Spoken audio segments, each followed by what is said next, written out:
I call this meeting of the Northeast Independent School District to order.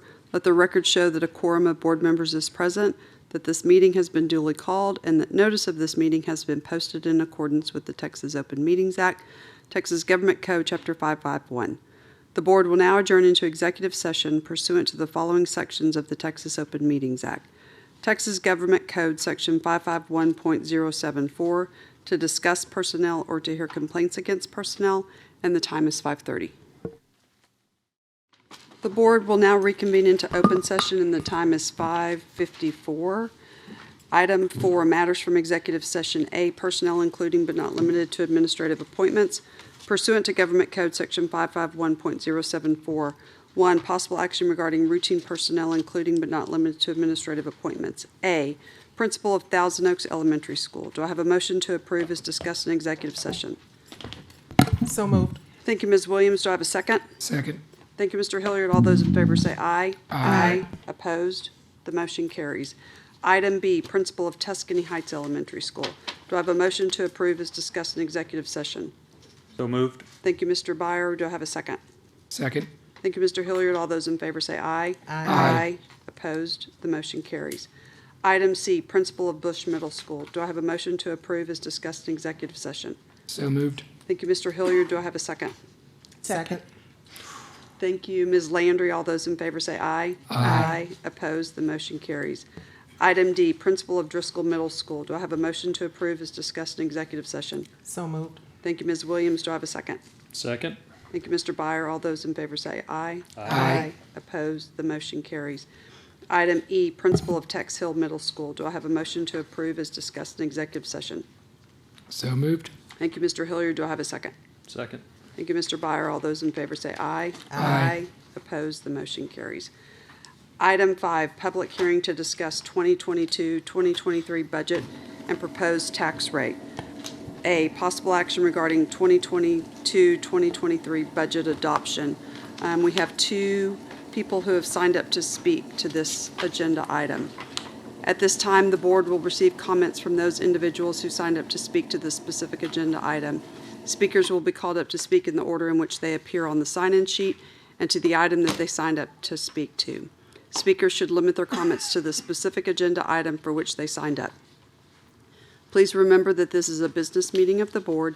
Any person or group engaging in outbursts of any kind, causing a disruption to the meeting, will be warned, and if they persist, will be removed from the meeting. This is to ensure that all speakers have an opportunity to make comments without interruption, and that the board members are able to pay full attention to speakers without any distractions. Ms. Huey. Number 1,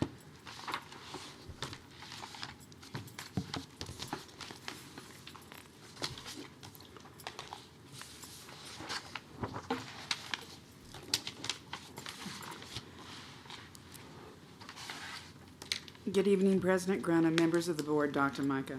I'm Patsy Esterline, President of the Northeast AFT. We recognize the great deal of work done by both the administration and the board in developing the employees' compensation plan. We also recognize the financial squeeze the governor and lieutenant governor have placed on Northeast.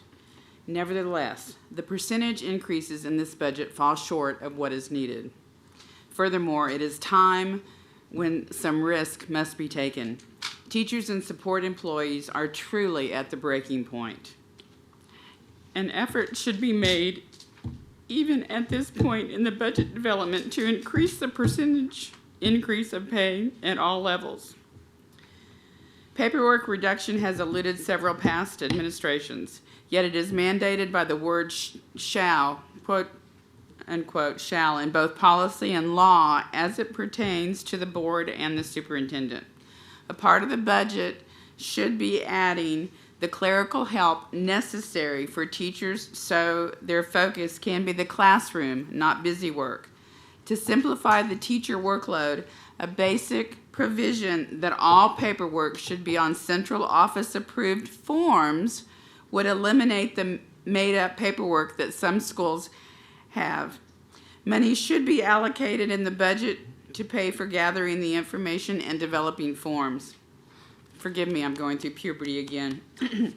Finally, thank you, Dr. Micah, for meeting with legislators to educate them on NEISD's financial concerns. A next step should be for the board to invite each state senator and House representative who represents NEISD to publicly speak at a board meeting to explain what they will be doing in January to address school finance. Both Senators Donna Campbell and Jose Mendez hold powerful positions, and their intentions in the next session should be shared with the NEISD school board and community. Public education is under financial attack, and this must be countered. Northeast AFT stands by willingly to work with you to get the money needed to continue the quality education that NEISD is known for. Thank you. Thank you. Number 2. Thank you. Okay, thank you. Mr. Villarreal. Yes, Madam President, members of the board, Dr. Mike, executive staff, and guests. Susie Lycorn is here to present our proposed budget adoption. Susie? Thank you. Good evening. Thank you all for being here tonight. This will be relatively brief, as you have spent many nights previously going through many presentations. To get started, let's look at our budget adoption rules. We must have a budget prepared and have adopted at a public hearing by June 30th. This has been done. Tonight is the 23rd, so we're making it with 7 days to spare. All 3 budgets that you are required to adopt are included tonight. We published a public notice about tonight's meeting in the June 11th Express News. And you may not adopt tax rates yet. You have to adopt the budget first. And we'll do that in September, as we are required to do. All right, so let's talk about tax rates, even though you can't adopt them tonight, and we don't actually know everything we need to know for them yet.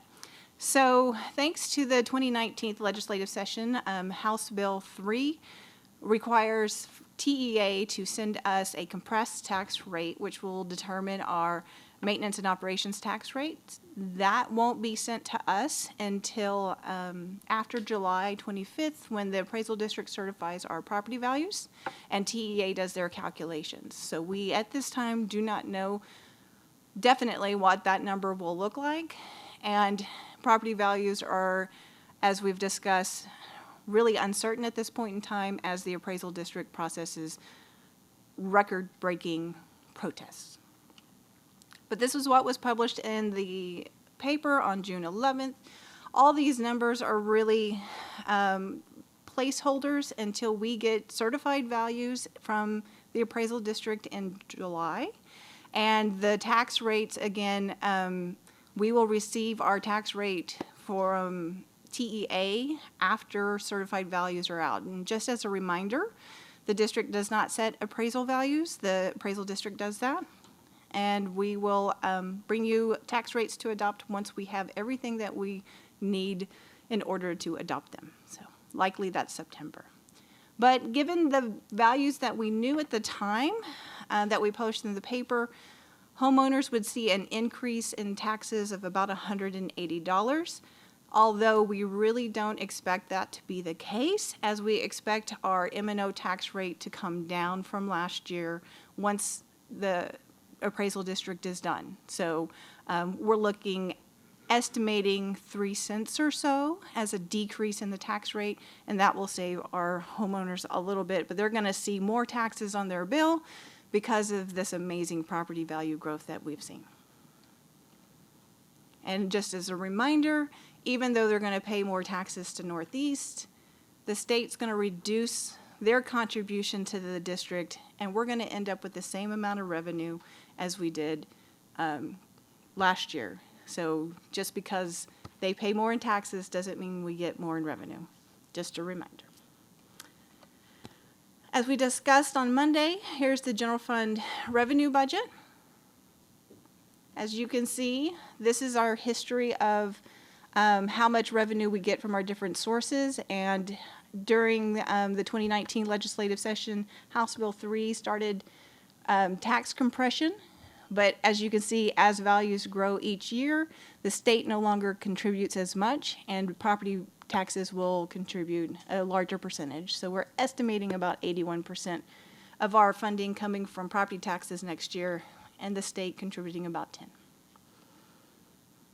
It will be amazing to see that in single digits in future years, honestly.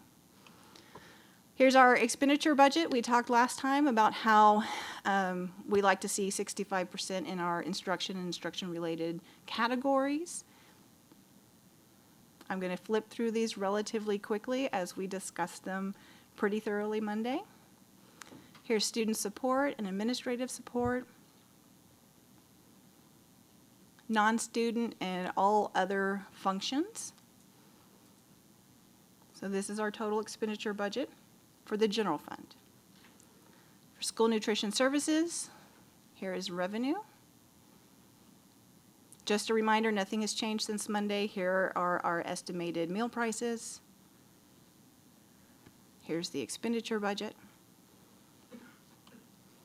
For debt service, here's our revenue budget. The expenditure, sorry, I'm losing my ability to talk now, expenditure budget. And as a reminder, the debt service fund balance must have enough available in it to make these payments set aside for our Q-SCAB payments, our early payoff for principal that we elect to do, and it always has to have enough to pay that August 1 debt service payment because we don't have any revenue coming in between. So, as you can imagine, it takes a lot of effort to build the well over 100,000 items that exist in the general fund budget, the debt service budget, and the school nutrition budget. We have a lot of people who put a lot of work into building these, and so some of them are here tonight. I would like to thank them, and if they're here, I'd appreciate it if you would stand up, please, so you can be recognized.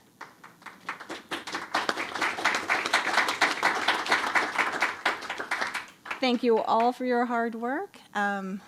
It's always a relief to get here, and we thank you all for your input and your questions this year as we develop this budget. So that's it for me. Do you have any questions? Does anyone have any questions for Ms. Lackhorn? I just have one question, Ms. Lackhorn. Okay. Looking at our 22-23 adopted, which is what we just did, and looking at the 21-22 final, the ending balance on the general fund is a difference of several $1 million from the next day being higher. Am I missing something there? I can give you the numbers if you want, but it's showing projected fund balance on 1 July 2022 for the new 22 as 163 million and change, but the end 30 June shows 149 million and change. So I'm just trying to figure out, is there something I'm missing there? That is a typo. I do believe that has to be a typo. Okay, because they should match up in theory, right? My estimated ending, oh, no, that's not a typo. I do have a reason for that. Okay, no, that's what, I figured Okay. there probably was, so I was So, asking. when you're looking at the final budget amendment for 21-22. So, the final budget amendment for 21-22 is not the same as my forecast. Okay, So what happens is you're required to adopt a budget by function. If we spend more in a particular function code than what you approved as the budget within that function code, we get a nasty letter from TEA. And so when we adopt the final budget amendment, we actually forecast our costs and then we add basically cushion because you don't always know exactly which things are going to get coded where.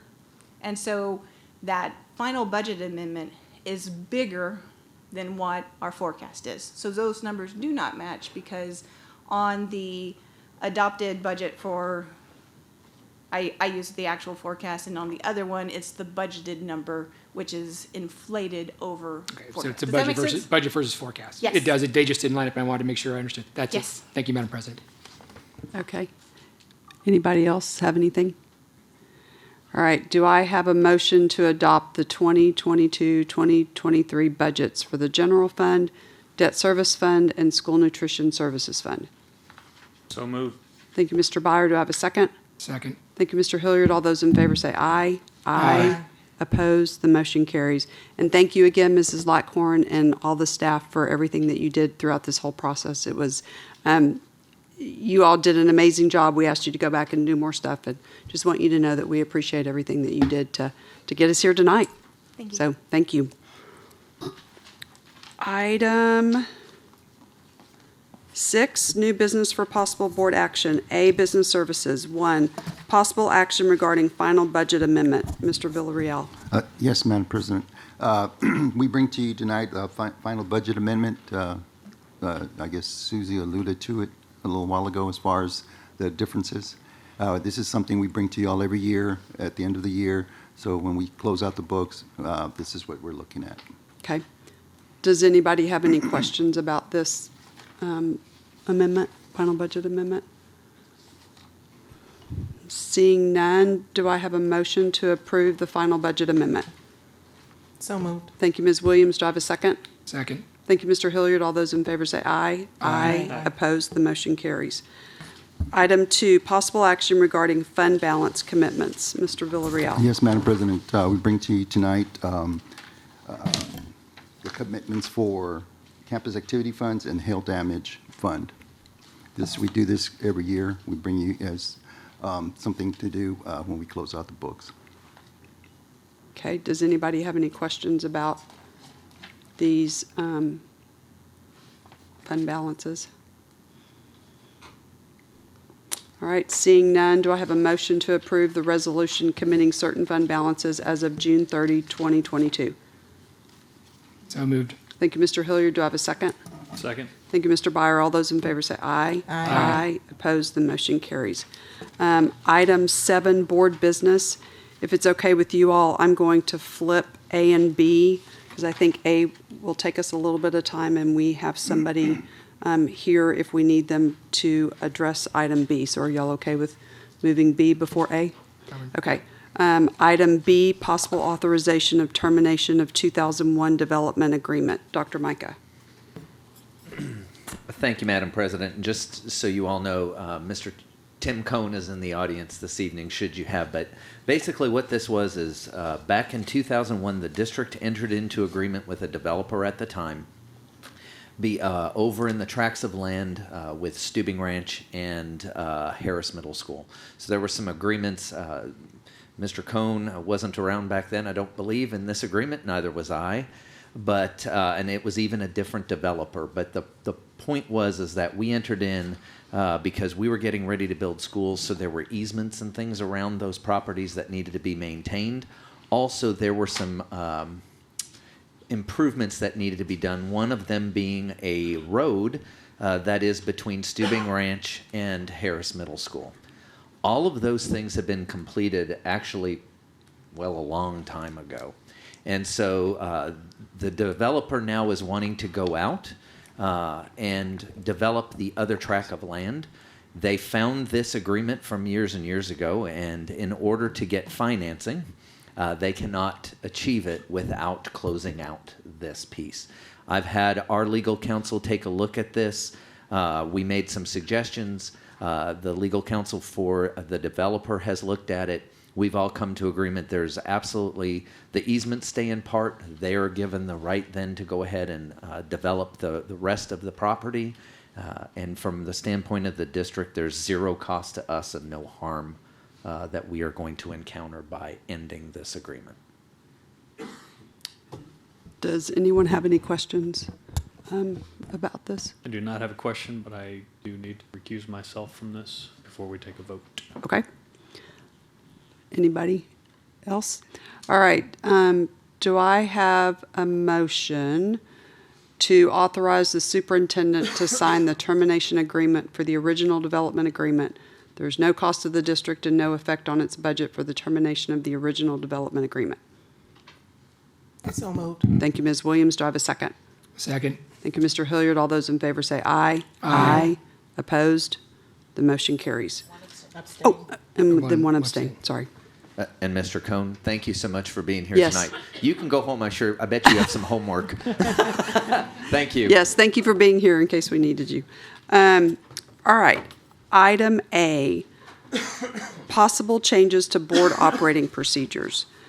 So the way I envision doing this, because of the way my brain works, is I was just going to go by the sections and ask if anybody had any recommended changes.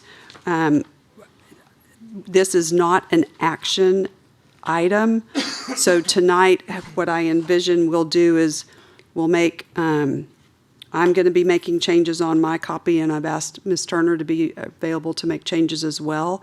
And then once we've all kind of talked about what changes we want to make, then Ms. Turner will make those changes, and then we will bring this back as a clean copy to review and adopt at the next board meeting. Are y'all okay with that process?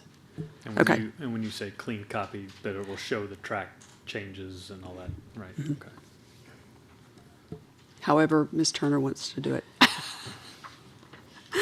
Okay, so in section number 1, I'm on page 5. And I'll just start. The only change I had was item B. I believe that the elections are always the first Saturday in May and not the second. I was curious about that. Why is it second? I don't know. So I think that needs to be changed. Does anybody, I'm sorry. I think you'd probably rather have a pen, Peggy, than a pencil, right? On this. Does anybody else have anything on item number 1? Nope. Okay, let's go to number 2. Does anybody have anything for number 2? Madam President, I have one thing here, but I typed it up to just make it easy because my handwriting's bad, and so everyone can hear you pass them all down. There's Okay. a copy for Dr. Micah, and Mrs. Turner, I have a copy for you as well, if that'll be helpful. Do you want me to give it to you real quick? And then I'll just say I did the same for several other things. I Perfect. made copies for everybody. So maybe we'll just pass them all out right now.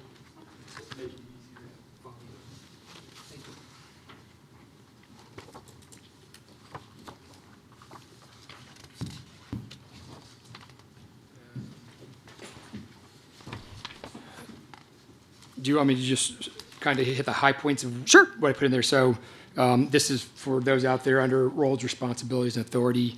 I'm suggesting or proposing we add a B, which is just talking about the board appointment committees. We just recently did, as people may be aware, the single-member districts.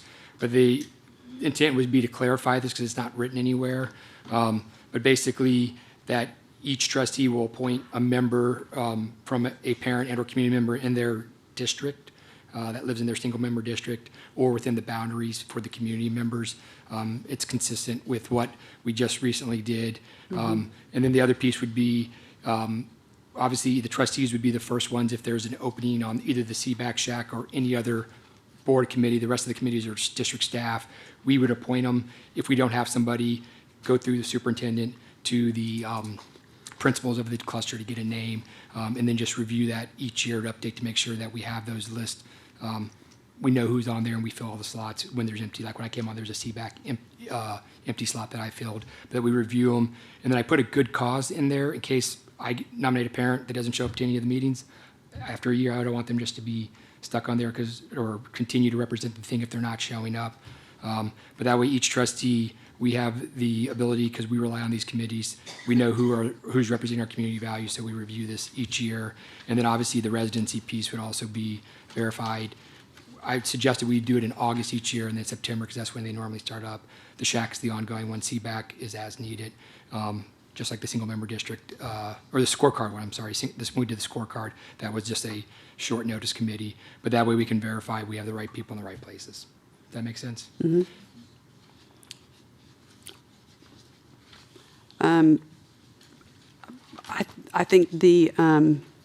I think this is probably good for us because I think this has been our practice. So to have it in writing, I might want to take a little bit more time to read it, but I think that at first blush, I think this is a good. And I tried for everyone else out there, I looked at TASB and all the other stuff and the Mo Casey, because there was a lot of good ideas in here that I was I can't claim that these are all my original ideas, but just that, because one of the things I said is just make it clear and transparent. Mo Casey, in your board operates, everyone knows how we're doing this. So when we go, hey, this is how we nominate people, they know exactly how we do that. So Yeah. that's kind of the general on that. If there's any other questions, I'll gladly answer them. Okay. Did you have something, Ms. Huey? It looked like. Well, I was kind of the same thing. I really, it just, yeah, reading it briefly, it looks good. I would like to be able to see if we need to wordsmith it, or. Certainly, yeah. I mean, it may need a little I don't adjustment. know. That's what I'm saying. Yeah. Sure. The one of the things that you pointed out was a parent and/or community member. Yeah. I wonder, it says as appropriate, but I wonder if we need to define which, or should we wait for whichever case it, you see where I'm going? I mean, for certain instances, we want a parent, and others we would prefer a community member. Right, and I put the or in there, I think, for community members, just Yeah. because there will be times when it's a community member versus a parent, but just to cover both scenarios, because there are different requirements on different things. Right, so when those different requirements come up, it'll need to be defined then as to whether it's a parent or a community member that would preferably fill that role. I think that would be the case, Yeah. as we discuss Don't at you the board and think? say, Yeah. hey, this is what we're looking for in this particular thing, if it's especially like we did for the district scorecard where we had different committees, we'd say, okay, we want this or that as a board, and say, yeah, I think so. Yeah, because Wall of Heroes, don't we use committee members, not necessarily a Exactly. parent? Right, and so there may be scenarios, and that's where I think we would just address what makes sense for each one. I put the or in there so we can have that flexibility, was my goal, to keep it high enough, but with some specificity. So, and I don't know how specific we want to get on in this, but we could actually go in and list the committees and councils that we can appoint to, and then maybe say what that, so for instance, the Shack needs to be a parent, the Wall of Heroes can be a community member. Open for that discussion, so we clarify it, absolutely, if that makes sense, I'm all for that, however. I mean, I don't know, what do y'all think That's we're not bad. I don't want us to boxing ourselves limit in, though? case, yeah, in case we have something new come up. I mean, like we added CBAC, that's been 20 years, but when we added CBAC, we didn't define then. We knew we wanted from our each individual single-member district, but I don't think it mattered that it was a parent or a community member. But if we should add some other kind of committee, will we need to go back and revise this? Well, so maybe we leave it parent and or community member, but maybe what we do is we list what some of these other, like I would like to add Wall of Heroes on here, because I know Yes. that's something that we Yeah, do every. absolutely, so that's those things I was just trying. For example, blah, blah, blah. Yeah, I like that. And I put some ors in there, or other committees the board does, because I realize there is going to be some times and we'll have certain things. So that makes perfect sense to me to add like the Wall of Heroes, absolutely, and define which role we're talking about. And so something to the effect of including but not limited. Something like Yeah, that. yeah, that's it. For committees, yeah. Okay, so yeah, thank you, because that's a good idea, because like I said, that is our practice, we just haven't had it. All right, anybody else have anything for item 2? All right, moving right along. Item 3, board meetings. I had something for item C. And it was just wording. I said, the first item on the agenda shall be a closed meeting, i.e. executive session, period. Executive session must be called in compliance with. I don't know if that change makes sense or not, but when I read it, it made sense to me.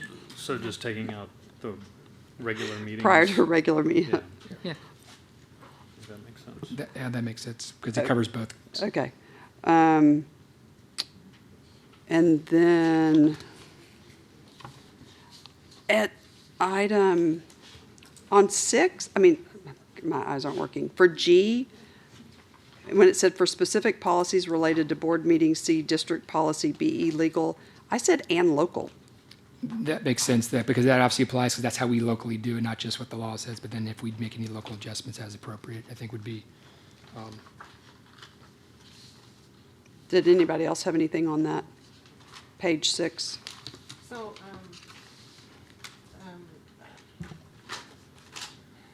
on item C, page 6, the board will reconvene in public to proceed with the agenda no earlier than 6:15. Should that be no later than? Which item? I think we had that discussion when we updated this, because it used to say no later than 6:15, no later than 6:15, which meant that we would have to be out here at 6:15 at Yeah. the latest. That's not always gonna be the case. I mean, a couple months ago, we were back there till 6:45. And so we won't be out here any earlier than 6:15. 6:15. We're not gonna reconvene at 6 o'clock. In other words, the public has to know exactly What what time. time we could possibly be out here. In other words, we cannot start the meeting at 6 o'clock. Right, Yeah, so we can't come out any earlier than right, 6:15. no, I understand that. Yeah, I mean, but that's why it says earlier I than. thought there were some times that we did come out earlier than 6:15. No, we No. cannot. Well, not on a regular Not on a meeting. regular, on specials Yeah. we can because there's Yeah. no, Like, for instance, tonight, we went into executive session, and we came out at, what time did I say, 5:54 or something? So on a special meeting, we can come out earlier than 6:15. so, okay, we may So need to I add think that the sentence. clarification would need to be that. So, 6:15 for regular meetings, maybe? Regular Because we took regular meetings out earlier, because I see the point Mrs. Williams is making now, because obviously on a special, we can come out. But just to clarify, the 6:15 is tied to the regular meetings? Yeah. Make sense?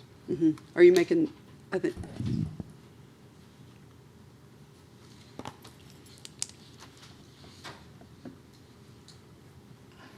okay. Page 7, developing board meeting agendas. So this one, I did have one as well, Madam President, and you'll see it in front of you. A lot of it was tied to the Moke Casey idea. And right behind there, I provided a little sheet that shows kind of the, there's two pieces too, but the second sheet really, in Moke Casey, they talk about having a standing agenda item for regular meetings. And then also us doing the board each quarter, kind of doing a review and discuss of the key agenda items going forward. So like, we would all sit out here in January and say, okay, we're coming up, the next 3 regular meetings, we're gonna look on the balanced scorecard and our stewardship. So do we wanna look at any of the policy side to budgeting? We do it quarterly where we talk about it, so we kind of have an idea of what the key strategic items as we're doing this new strategic look. So we all sit here and kind of go, here are the key items. There'll be day-to-day stuff that's going to come up and unique items that the superintendent will need to coordinate and add to the agenda. But since we're changing this strategic paradigm to this scorecard, and one of the things that they recommended was having a standing agenda item for the balanced scorecard, which is the A sub I piece of it. And that kind of focuses our conversation. That was in the Moke Casey stuff that Dr. Gibson provided us. And then the second, the II, about twice annually in the priority areas, that was also straight from the Moke Casey document in there. If you flip a couple pages behind what I provided, just to show you where I got the idea from, because once again, it wasn't mine, but that's just fully implementing the district scorecard so that we as a board are thinking together, driving the strategic piece, and then obviously there will be in-betweens for regular budget items and board items that will need to be on the agenda as well, of course. But this is kind of keeping it at the strategic level. Okay, I'm gonna need to read that, because that's a lot. It is a lot, and lots of I So, want to make copies of. define for me, or tell me the difference between the blue The blue is my, versus the black. sorry, the blue is the words that I added that are new. Okay. Black is what's currently in the board operating Okay, procedures. okay. So those are additions to that. And then, like I said, it's basically from Moke Casey. I just define quarterly, and I put the months in there to kind of give us a marker. And this is just for discussion. We could adjust that.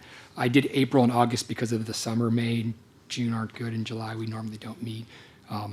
So that way, each quarter, we're sitting down with the scorecard and then kind of talking about the big stuff ahead that we as a board want to discuss in the next 2 or 3 months.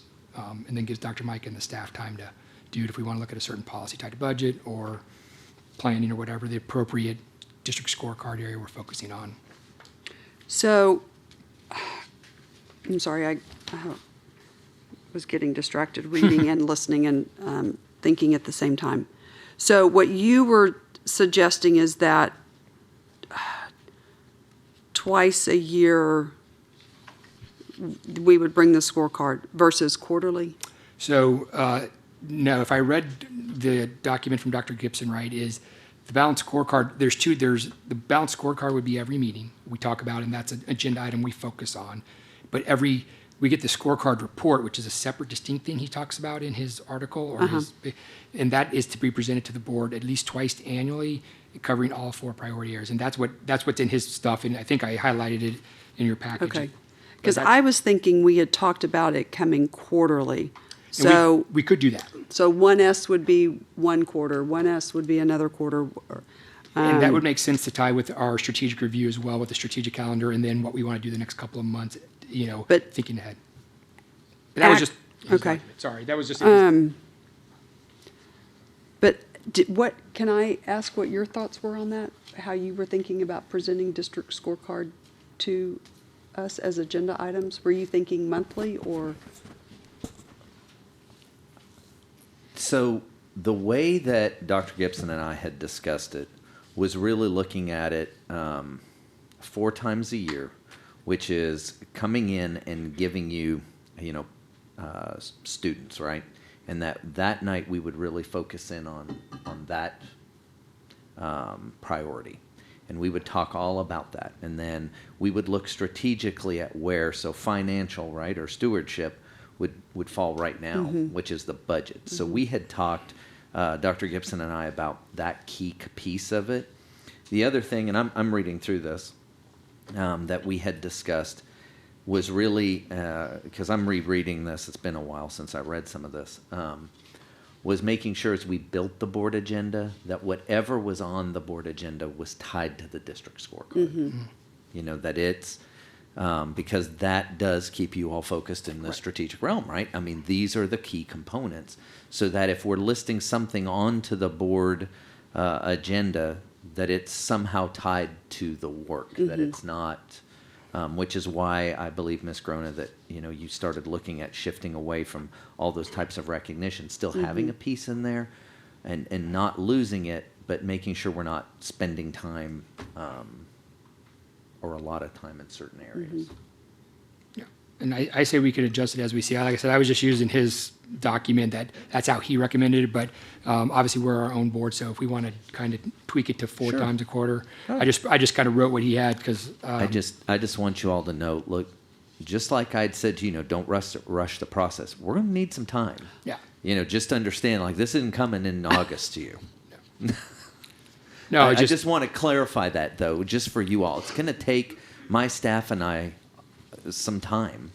And it could take us the first semester to really get it done and done properly. I did speak to Dr. Gibson, who is going to come to us either in July or August to actually come in and speak with Cabinet about getting it all completed properly, because there is a real way to do it and a way not to do it. And it's important that all of my staff hears it one time from the same source, so that we're all on the same page moving forward with it. I don't want any confusion. Okay. Yeah. So I would just say this is a template, and then we can adjust as we see appropriate based on discussion and feedback that makes sense for our board. And so at this point, I mean, now I'm wondering if this should not be as specific to. It may be, and Right, that's, I mean- we modified, and we are more specific if we want. And that's why I at least put the dates on here. I did the April and August, because I knew May and June didn't make sense for that quarter. And, you don't want to really do it in July, just because, it's the start of the next quarter where we don't meet. So, but yeah, I mean, that's, I think we figure out what makes sense for a battle rhythm, for consistency. And then we can tweak that as we have the discussion further. Okay. So I think we can all maybe take some time with this. Yeah, piece absolutely. of it. Yeah, because I think you have, in just a quick glance, you have some sort of, I guess, softer language that gives a little more flexibility, and so maybe trying to find that balance between specific dates versus. Yeah, I want to have a balance where we have At flexibility. least 4 times, or Right. whatever it has to be. Yeah, so that we have flexibility if something weird happens, but if we meet a requirement we say we're going to do. But however we think is best, I'm open. Okay. All right, anybody else have anything on page 7? I don't have anything, but, Mr. Hilliard, could Yeah. you, I guess, explain your thinking on paragraph C here? I mean, I read it and I Yeah, this- understand the process, but I guess This was Your just, thought process. your oh, thinking. this is the contingency. So if we're doing A, we're probably not going to need B or C, but once again, we're building a long-term process. And that's just based on the old BE local that just says that it ensures that, because obviously we're 7 co-equal, publicly elected, that if something is there, it may not be able to be on the next meeting, but it would eventually be on a meeting, because sometimes there may be a good reason it needs to be postponed. There are times when it may not be the next meeting, but it ensures that it would allow an item to get on there if we do this. But we would normally be in A, is where I think we would, as a board, focus. If we're doing A consistently well and setting that strategic calendar, strategic agenda, B and C would just be if we had to, if we need to get something weird. Because like right now, if something happens in your district, the next regular meeting's August to get an agenda item, which would be September before we could even talk about it. So that could be 3 or 4 months. But if you think something's pressing that the board needs to, this would allow you to possibly do it earlier and then coordinate. And obviously, Mrs. Groner would get it on at the appropriate time depending on what the issue is. Once again, high-level board issue is where we're focusing that speed of trust stuff we talked about with Dr. Gibson, where if we're bringing an item out of the normal sink, it's only because we truly believe it's something the board needs to address. But this would, B and C would be the exception, but we're built for the long term, because eventually, as Mr. Byer said, we're all not going to be sitting here one of these days, and we're building that common operating procedure for the out years, is my thought on doing that. And I was referencing the TASB law and some of that other stuff and some of the old board policies we had. And that's a good point that you made about the speed of trust, because the first thought that came to mind is defining for good reason, what is good reason, and then the reason shall be explained to the requesting trustee by email when the decision made, and the decision may be appealed. I We can even want it to be where we trust each other enough. We could where delete it's the not last getting sentence. bogged down in, That's fair. I mean, that's, if we want to delete the last sentence off of that and just, if it needs to be just postponed, then obviously, because obviously there's other moving pieces, I have no problem with that. That was just my thought and Sure. question. I still need to digest everything. Okay. Yeah, because I think the emailing thing gives me a little bit of pause, mainly because, I could theoretically email the president or the superintendent every day leading up, and I could add, 14 things to the agenda. You could, well, I mean, this one also, it was like that, you at least have to do it 7 So days there prior. needs to be at least a little bit of a check and balance in there to make sure we're not just loading it up with a bunch of Well, stuff that I agree, and that's, we personally think should be on the agenda. no, and I agree with that. That's why, one, there needs to be a lead time, and, you can limit it to 1 or 2. But once again, this B and C would only be if we're having a significant, if we're doing A well strategically, B and C would be by exception, and I don't think it would be used much, if at all, quite frankly. Yeah. But we have the process documented in the event we need to. Well, and I think that starts getting into, we'll need to look at this a little better, because I think that starts getting into things where, at some point we have to have a discussion about what actually would rise to the level that we should be discussing, and not getting into the day-to-day operations of the district. And Agreed. so even if something happens, let's say in my portion of the school district, my first goal is, or not, my first charge is going to be to pass it along so that it gets taken care of outside of Right. this. There would only be a couple things that are board level. I mean, we focus on governance, oversight, budgeting. So, I mean, once again, I think this is by exception, but it would keep us, if we ever needed, if we're doing A right, like I said, and doing the quarterly review and discussing as a board, we won't need this, and people start abusing it, then that needs to be a conversation, absolutely. If someone starts going, oh, I want 14 things or even 3 things that don't apply to our high-level stuff. Can I make a comment? I think that's the beauty of having it as an agenda item where we all have to vote and agree on it, because if somebody's just emailing me and the superintendent, I can only function, I have no power by myself, right? So I kind of feel like that is placing, power's not the right word, but Yeah. it's giving me the authority to do something outside of a duly called. Well, this was the old BE local. The other issue, because our current process is it requires a second in the law, which the board officers in the law, the policy can't do that. So right now, effectively, we each represent 60,000 people, but we have to get a second and a vote to get an agenda item. And that's not in compliance with the law according to TASB. The old BE local was where, once again, any individual trustee could request an item and then it would be on the next meeting. Yeah. So we could modify our current discussion at the regular meeting, but we don't need a second or a motion, which is the B number I, where if Mr. Byer wants something or Ms. Landry at a regular meeting, say, I would like to discuss board policy XYZ or finance XYZ at the appropriate level, and it's just put on the next agenda, which is how it used to be, and it is in compliance with the law. But requiring a second basically nullifies each one of our individual voices according to what TASB is saying. Okay, so let's take some time to look Okay. at that. Sounds good. Because I think there's a process in there, and I agree with you that if we're going through the district scorecard and we get in a regular rhythm of having these things, there might be one-offs here and there, and so it sort of nullifies a lot of the detail that Right. you might be proposing, and so And a lot of this is there tied to might be the, a workable solution as a fallback, and we'll just need to take a look at that. And yeah. A lot of the language came from the old BE local, which Yeah. tied back to the TASB. But yeah, I think we can find that balance, and I think A would be where we're going to focus 99% of our time. Sure. Yeah, and I think, David, you had a really good point when you said someone could put 14 agenda items on the agenda.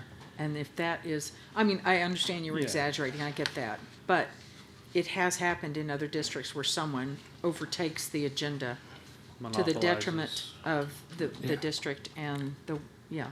Well, then we would revisit board operating procedures if that became the case. I would offer and say we need to have a discussion about that judicial use of it. It needs to be truly high level and only by exception, but yes. Okay, anybody have anything else on page 7? All right, page 8. Wait a second. Oh, I'm sorry. Okay, I'm sorry. It is on page 8. It's on top of it. All right. Okay. Yeah. I think we all might have, well, it sounds like a few of us maybe have comments about this one. Yeah. Okay, Either, so E, the electronic devices, I see, Mr. Hilliard, you're proposing a complete change. Mine was more if we needed to keep that in there and have it narrowed down to just district-issued. I'm sorry. District-issued devices would be the only, like Like your iPad. iPads, or if Dr. Mike has got having to receive an emergency text or phone call. But that was kind of my suggestion, if we need to clarify that, or if we just need to get rid of it completely. I'd say at a minimum clarification, if not delayed. It just obviously, the intent behind it obviously is that we're there focused on board business, not do anything on personal time or electronic devices. Correct. but you were suggesting to delete that, I was because, I mean, saying that, so in essence, electronic devices could be used. because I'm thinking we use our iPad occasionally if we're looking at a board email, we're getting attachment was my thought. I And see what the point you're making Well, where, that's what I was going with, is Yeah. that if we have to have our district issue iPad because of something that has come up, I would suggest that needs to be allowable. yeah, I would agree. And so if we just clarify it, say electronic devices, How about personal Or electronic personal- devices? yeah, There we- yeah. Yeah, I mean, I'm. So I think what, Yeah. I think, and correct me if I'm wrong, the point is to make sure that electronic devices are not being used to record meetings or to record anything in executive session. So maybe to that point, the wording could be, we can use wording such as electronic devices may not be used to record any discussion in executive session. Mrs. Williams, we already covered that in C, I think, because it says closed session discussions may not be recorded by an individual trustee. So that's already covered in that and it cites the law, Sergeant and Moore versus. Right, So I think that covers that part of it, but I get the point you're making. But Right, but maybe, we're not just talking handwritten notes, but any other you know, in today's world, we can use electronic devices to just punch a button and do the same thing. Yeah, I think C covers it, but I'm open for the conversation, because C just says no recording, which means you have to have a recording device to record something, no matter what, but. we I'd can. like to, though, expand, we're specific on closed session can't be recorded. I'd like to expand that too, though, in light of national events and everything else that's going on politically, that we don't record the superintendent, each other, staff, anything, without letting them know that we are recording them. I understand the law says you do not have to inform someone, but I think just for us to set an ethical standard that we would not record each other, even if it's not executive session. Unless we've seen, we're talking to someone and say, can I record you for my notes or something like that? That I get, that I understand, but let them know that you're recording them, as we saw in a recent grievance. So, I don't know how to word it, but bringing this up just. okay, does anybody else have any thoughts or comments about that? I guess Well, the only thing I would say is, I'm fine putting that in there. I mean, if we wanted to have that, but, yeah, ultimately, I'm not sure if it comes to shove on that. I mean, there's unfortunately a state law that allows that. I'm not talking from a legal standpoint, Right. just an ethical standpoint. Yeah, Just no, that we're gonna set an ethics bar that we don't want to see others cross either. I have no issues with that. I don't have any issues with adding it either. I guess would it be in this section? Role of the board in executive session? Well, that was when it came to me 'Cause because under of the- that executive session, and then we're talking what Terry was just saying and things about. So maybe it's like a C1? Like a 1 underneath okay. that C? Yeah, I had just put a star on it when I was kind of going through this, and then this discussion just triggered it for me again. So, yeah, C1, don't record each other, don't record the superintendent, don't record the staff without their knowledge. I'm not sure how to phrase it. Maybe we can get Mr. Lopez to help with that. Okay. Will you make a note of that? Done. And Peggy, when I give you my copy, I've just written on here, no recording, but I haven't done and then I'm going to say, ask Rick. Okay, That's pretty much what I did. Thank you. okay. So for the electronic devices in closed session are we, I guess, did we land on keeping it in there and just modifying it, or just taking it out altogether because it's sort of covered under The other was C. C, which I could, well, I guess it's not, the recording part of it is, but, I guess, sorry, going back and forth on this, but I think maybe we do need to keep E simply because in the future, I know none of us do this, but in the future, if there's somebody that decides they want to play Wordle on their phone during executive session, maybe we need to have a policy in there to make sure that. So maybe it's. So leave it, but put it in there that district-issued devices are allowable. Yeah, or personal electronic may not Related to be board used. business. Yeah. Again, I don't know what the proper way is to, Yeah, I would just say personal electronic devices. may not be used. Yeah. Okay. All right. And Madam President, Go here ahead. I added an E, and I don't know if this is the right place to do it. Well, and I have a whole big thing about Okay. internal audit. And I was going to make it its own little section somewhere in here as we went farther down. Okay. So, I can, do we want to talk about the internal audit piece right of it Sure. now I mean, whatever, first? whatever Okay. everyone else thinks. Will you pass that down? Thanks. Thank you.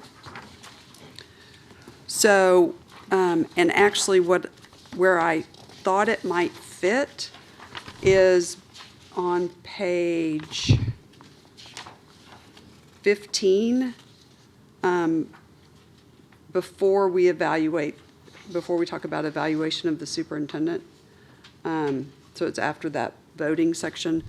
But, and you all can read this and you're welcome to, again, think about what this is, but it basically outlines what our role is regarding internal audit, how the director reports to the board and the superintendent, and then how the director will meet quarterly with the board president and superintendent, and then that quarterly report will be disseminated to all of you all in your folder that day of the meeting.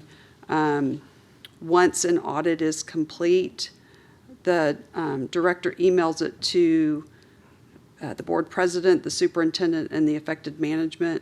And then each quarter in your folder, those individual audit reports, you will have a copy of those in your folder.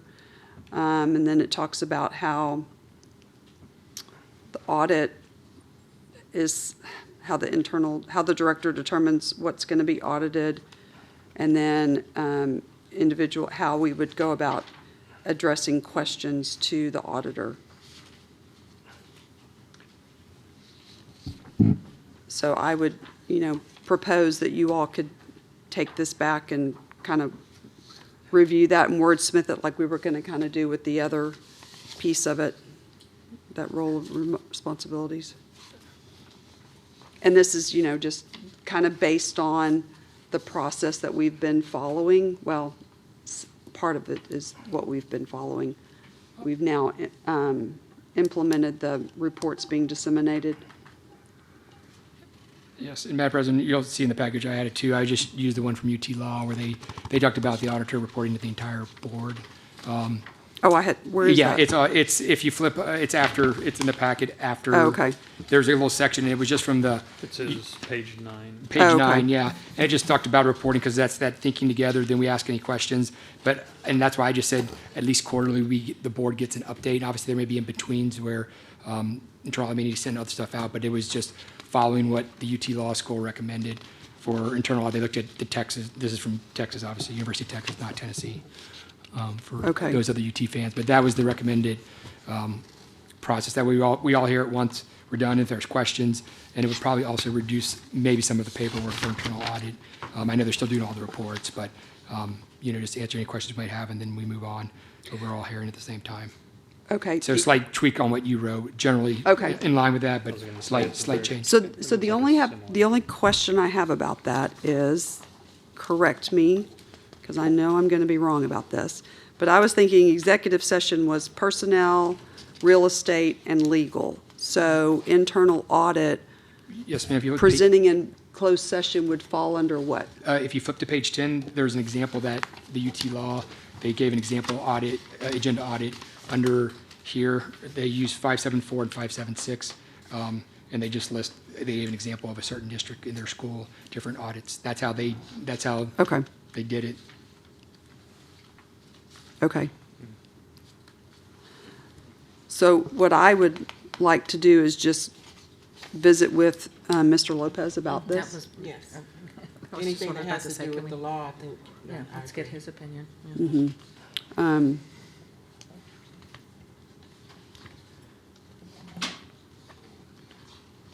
But yeah, I mean, I think the first step is to just double check with Mr. Lopez that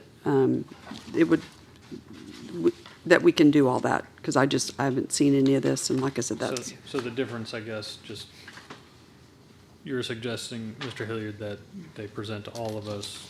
Ms. Corona, you're suggesting that we're formalizing the process where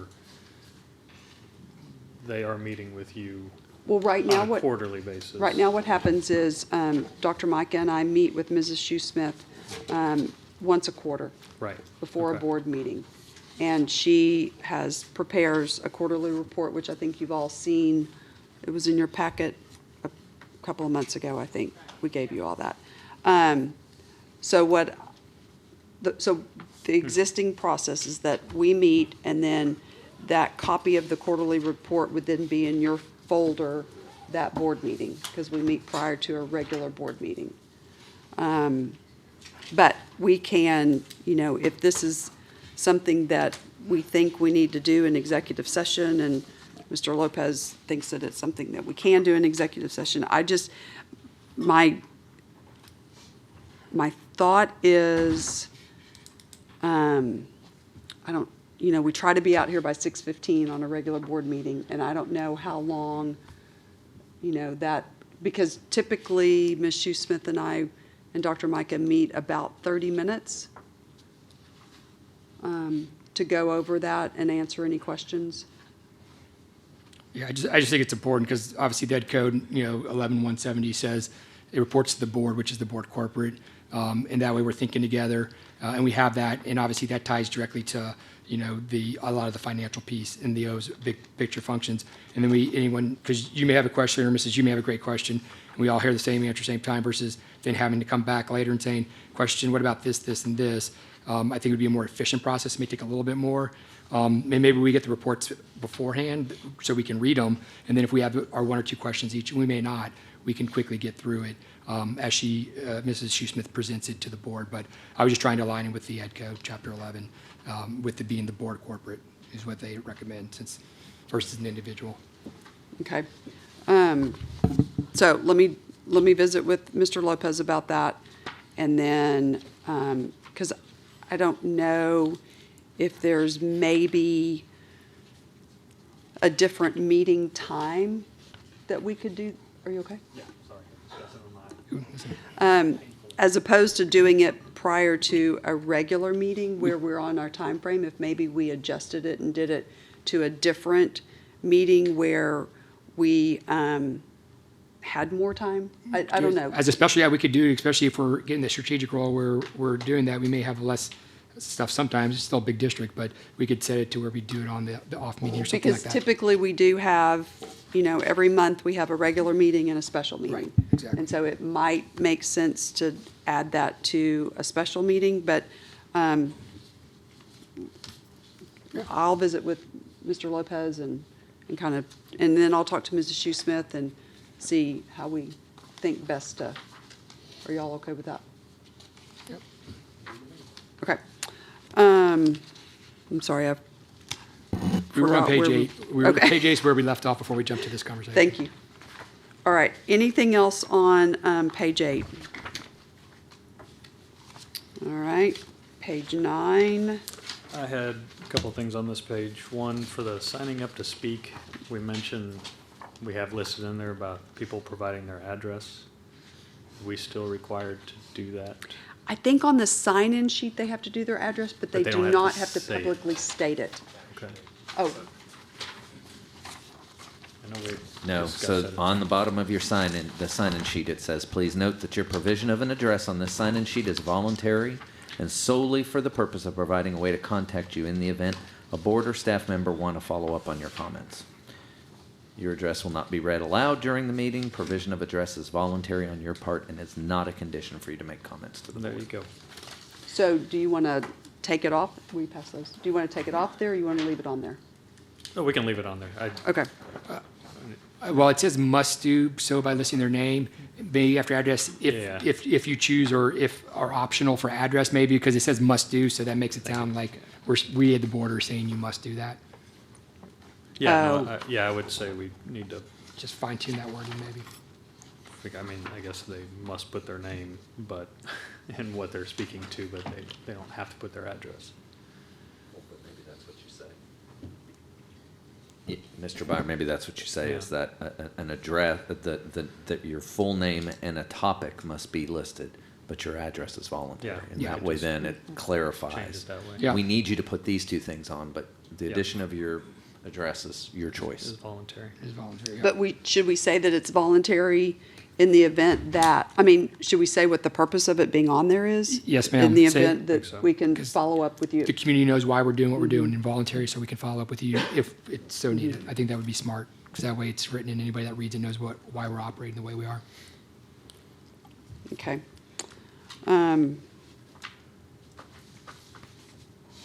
Okay, I just handed you all something. So this clarifies basically, and Peggy has changed the website also to reflect when people can sign up to speak when it's a special meeting. Because there's been confusion where on our website it only was, 45 minutes before the meeting and beginning at 5:30. So now what this does is it says 45 minutes prior to the scheduled start of the meeting, and it remains posted for 40 minutes. So this, basically, I think what I'm recommending is that we address comments for special board meetings as well as regular board meetings. I think so, because it sounds like I know, just recently had that come up. So being able to clarify that, I think would be very helpful. Right. Agreed. Okay. One of the other items I had on there was on whatever, B2 for the time. Yes. And the very last sentence is a total of 30 minutes will be allotted at each meeting for matters from the floor.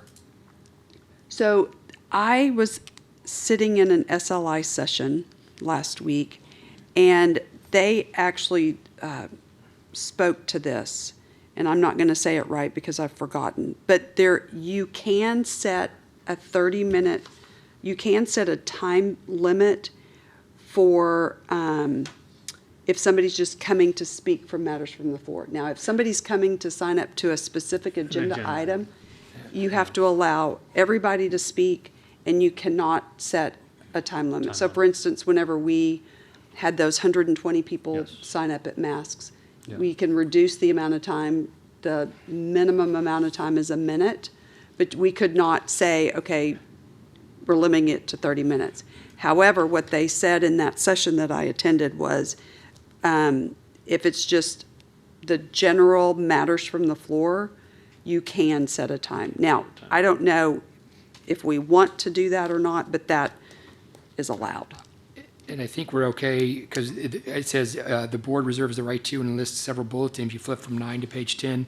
The last one says make other reasonable adjustments to the timing of public comment in accordance with law. So if we ever had a significant issue, we could say we're going to expand the window, but by default, to 30 minutes. I think we're okay the way we are, because it gives us flexibility, I think. But good point. I think the only other thing I had on there, when we talk about increasing or decreasing the speaker's time limit to address the board, I don't know if it's worth actually saying in there that adding us the next sentence says, however, at no time shall the speaker's allotted time be less than 1 minute. I think that's a great Put that in there, suggestion. because I know last year at SLI, somebody asked what the minimum was. Could they give somebody 30 seconds? And they said no. They said no. Yeah. So I think Impossible that, to get a word That's out a, in that's a 30 good seconds. good bullet to add. yeah, I think that's great, because then they know Right. that what their minimum amount of time is. Okay, anything else on that page? On page 10, the first paragraph references B, I don't know what it is because I've crossed it out because that's not right. So that needs to be crossed out, the C, BDAA, like C. Does anybody else have anything else on page 10? Do we need to add a reference because it's just with the applicable law, I think, meets the requirement? Yeah, Okay. I think just cross that off. Page 11. I did, oh wait, never mind. I made a note about, do we have a procedure, I knew we had a procedure for handouts, and it's right there at the top of page 12. Okay. So so anyway, that was it. Sorry, I was reading my own notes. Okay.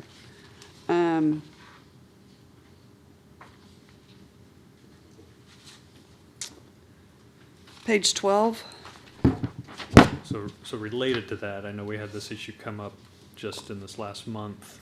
I don't know where it would fit, or maybe I missed it somewhere, but there was some people that wanted to yield their time to others, and I know that we stayed in there that you can, if you have more than one person speaking on the same topic, you can designate one person to speak for the group. Is that still in here? I don't recall remember where I reading saw that. But I think that used to be in Okay. board operating I procedure. feel like I saw that recently somewhere, and I didn't see it in here. Yeah. But, Where it just says, I guess the only reference I see is no person is permitted to sign up for another person or to exchange time or yield time to persons not signed up. But I guess if correct, and that's someone why, is signed up. that's why I was wondering if somebody Oh. signed up. Yeah, and that's, I guess, where the clarification might be. Is if What you've got- page is that? That's page Page 13. Item number 6. Oh, thank you. Yeah, so. So in it's other kinda words, all if you have tied two together. people signed up, if you've got 2 and 3 signed up, and 2 only takes 2 minutes, and they want to say, okay, I want to give my extra minute to 3 who's behind me. Do we do that? Or they I don't- allow, yeah, I'll say, I don't Well, think we do that. It would be up to us to decide, I think. The question is, do we think it's a good idea or not? Because I think these are our board operating procedures unless there's some legal requirement that states otherwise. The question is, do we want to do that or just have each individual speak? I guess I would offer, now that I'm the one that brought it up, that I would offer that each individual person should probably speak. I just know it has come up a couple of times in the last couple of months, and so. You can't sign up for someone else. No, correct. Each person has to sign No, up but like, individually. themselves. if you Although have 3 or we- 4 people Although we've speaking. had that issue in the past where someone signs up 5 or 6 people, particularly the night that we had 120 people, there was one person that signed up multiple people. When the handwriting's the same, you can kind of assume that that's what's happened. Yeah, and I don't know that there's a way to really prevent I don't that. either, but, yeah. But I think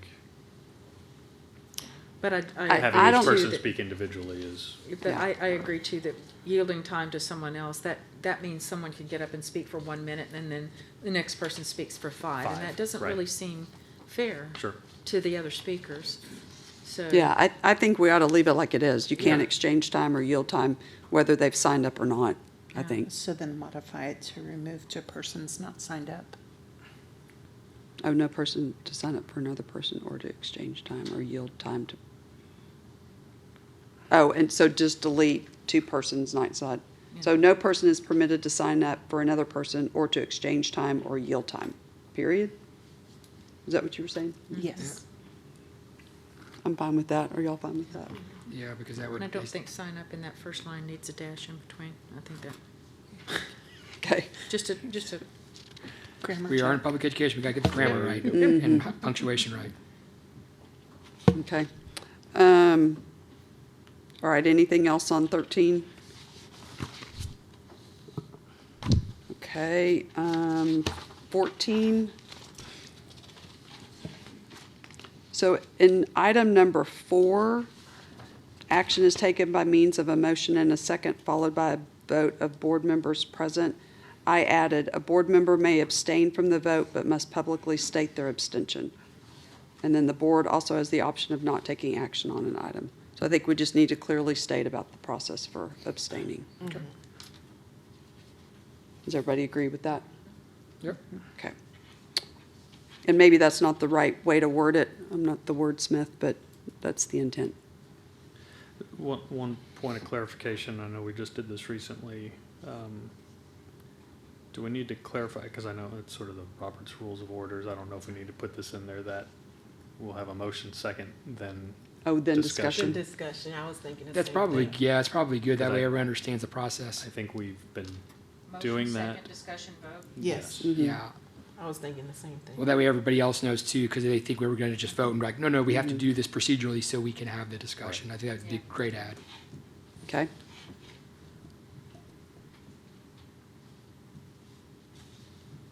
All right. Anything else on 14? 15,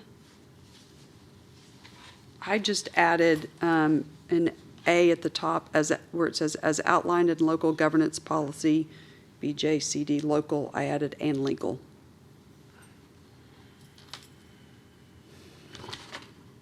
That makes sense. Anybody else have anything on 15? No, that makes sense. 16? 17? 17, the only thing I had on, what is that, 11, under communications, A3, do we need to update? To We- chiefs. Yeah, we specifically. titles. Yeah, we need to change, update the titles Yep, for the staff. because they're member- called senior staff associates. members. I had that also, okay? And then question, would we need to visit BAA local? I have not looked at it. Does it have those titles in there as well? Because it references the local policy, but are those same duty titles in there as well? I don't know. But if don't so, know. we would obviously need to revisit and modify as well. Possibly. That's a separate action, of course. Okay, 18. So, item B4, if the board president responds to an inquiry in writing, all board members receive a copy of the response through the superintendent's administrative assistant. So, because used to I would hit reply all, and everybody would get a copy of it. So now what I'm going to do is, when I respond to an email, I will forward it to Peggy, and then Peggy will send it to you all. I'm adding more work, Ms. Turner, for you. And then on 5, the last sentence, anonymous calls or letters will not receive a response and will not result in directive to the administration. I'm taking that out because I know that, or here's my proposal is that we take it out. Because if we do get anonymous emails or letters, I always pass it to Dr. Micah and ask him to look into it. It's not going to warrant a response because there's nobody to respond to, but I still think that it's something that he needs to be aware of. And something could be done And possibly. it may or may not require action. So I know that in the past, we had said, we're not going to respond to that, but my practice has been to respond to those, to give this to Dr. Micah. What you looking at? I was just looking up BAA. It is not in there. Okay, I was about to say, good. Thank you. I don't know. So are I y'all, agree are with you, y'all Mrs. okay with Groner, taking that that? we pass it forward to Dr. Mike, and then he made the determination looking into it, because, Mm-hmm. right, no one to respond to, but there may be some validity to those. Right, Right. okay. Anybody else have anything on 18? 19? 20? 20, I do have, on 13A, says if parents, students, or other members of the public bring concerns or complaints, I suggest that we add guardians. I don't know Oh. if we have to be that specific or not, but it doesn't. It says other members of the public. I think that, Well, yeah, that's true, I and guess. that covers it. We can leave that. And So do you then- want to add it, or? I guess, I think we have it covered. I Okay. sort of glossed it. When I read other members of the public, I was sort of thinking that can cover pretty much everybody. It's pretty broad.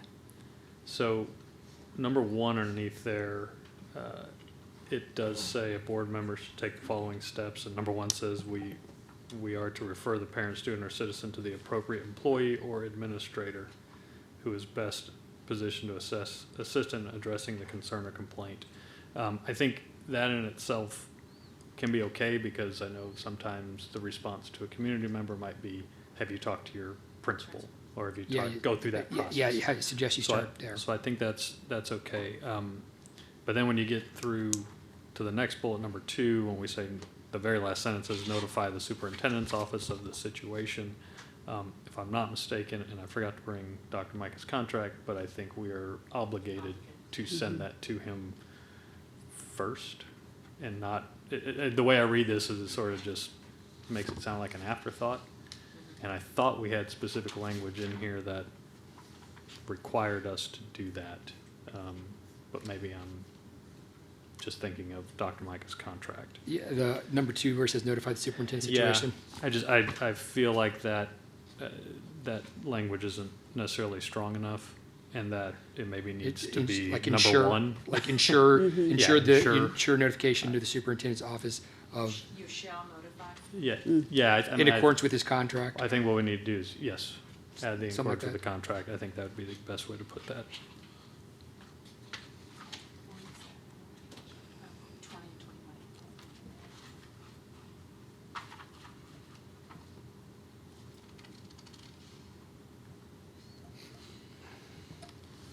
I think we just say the superintendent shall be notified in accordance with his contract. Or his, well, the superintendent's contract. The contract, yes, not. Currently yeah. right now, but Currently we're riding his. for the future too, we're riding for 10 or 15 years from now, I Yeah. never know.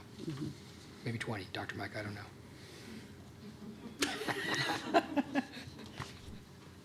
Look, you all been talking about, hey, I may not be here in a couple of years, so.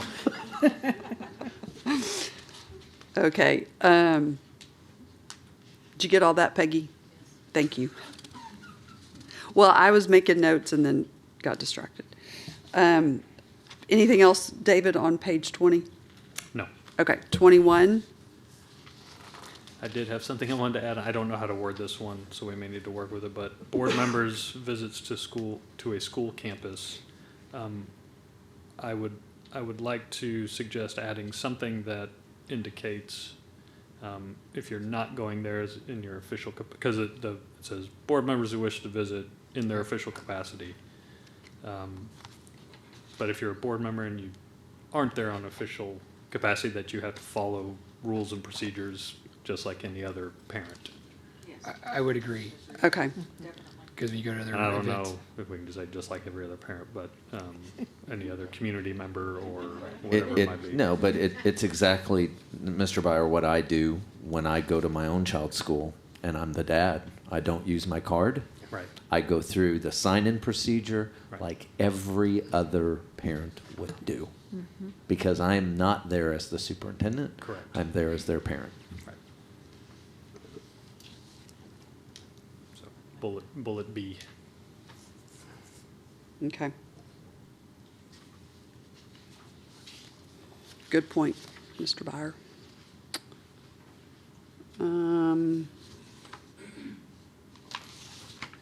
Okay, anything else on 21? On 22, under C, where it talks about the training requirements, I think we ought to add a number 5 that just says any training required by law. Because sometimes something comes out and says, we have to do this, and it's not one of these specific ones. So just to maybe, Would that come under the text education code? Is that how we would get, I know what your point you're making in case there's something outside of the ed code as required by law. Okay, oh, I have no problem. well, for instance, and maybe it's because of the ed code, but like the child abuse thing that we just had to Right, do. that was the legislature. Yeah, did but that. it didn't get put in the ed code directly. It was just, well, we could add it. I mean, I don't think it hurts to, because there could be some law that comes up sometime that may be outside the ed code, but still applies to us in some capacity. And, So- and maybe law is not the right word. Maybe it's any training required by the state, or, I mean, maybe law is not the right word. Yeah, I don't As know you what that recall, word we is, had to but- do, it's now called, Used to be it used to be and it was 1566. It was SB 1566. It was a Senate bill that required us to do that every 2-year training. Some of it's just. Yeah, and then it gets inserted in the ed code. Yeah, I mean, or just say as required by appropriate law, or, I mean, because who else is going to tell us what to do besides the state or federal Probably legislatures? by appropriate state agency, because sometimes the state can mandate something that has not yet gotten into the education code. Yeah. Maybe we can get Mr. Lopez's wording on As that required too. law or Yeah. other appropriate agent. Yeah, I was just wondering if you could just say something to the effect of board members are going to attend all required training, including but not limited to. Yes. Boom. There you go. There, okay. Okay. And there you go. All required. Would you like to wordsmith this for us? Peggy, did you get that? I was gonna say that. No, but here's the good news is Yvonne will watch this and make sure that we get all the rest of it. Okay, thank you. Yeah, that works. Okay, 23. And then 24. I have an input. I recommend it. We talk about doing this like in October or November, because any given election year, may have Yeah. people come in, graduations, then budget season, and we're here pushing on this. I think if we do it in the fall after the school starts, because August and September is busy, but it gives new members time to kind of figure out what is or isn't, have input, and then we're not in as much of a time crunch, because it just seems like May and June are just. Yeah, I'd circled that as well and thought May was a little too specific to, Yeah. for us to review this. And so I was even suggesting just saying annually, but if we want to tie it down to a certain time frame, I'm fine with that, like even just fall. of Yeah, each in year the or fall, and then we whatever put it on the might be. strategic calendar or something, but, Yeah, I like May- in the fall. okay. and not a specific month. Yeah. I think that gives us. Give us flexibility. I mean, because, Yeah. here we are, almost July, and Yeah. Me. And we can always request that another time if we really need to, but otherwise, I think it's just a better time of year, I think, for the battle rhythm. And again, I think as we figure out our new cadence, right, it allows you to then have some flexibility in there. And again, 1 month may be a little busier than the other, and you'll still get it done. Okay, so that went well. You sound surprised. I'm glad. Well, I just, I had I don't know budget. why, I don't know why we didn't do this after all those presentations a couple weeks ago. At 11 o'clock at night, that would have been awesome. Poor car still sitting out there Yeah. for the MOU. Oh, sorry. It went faster than I thought. I'm being efficient. But thank y'all for all your input. I really appreciate that. And I think that, so next step, Peggy, is if you'll work on that. And then I don't know when we're all back together, because I think our meetings in July are just to do. Probably August. So it would be August. So you have some time. Thank you. August 8th. Okay. Item 8, new business for possible board action, A, consent.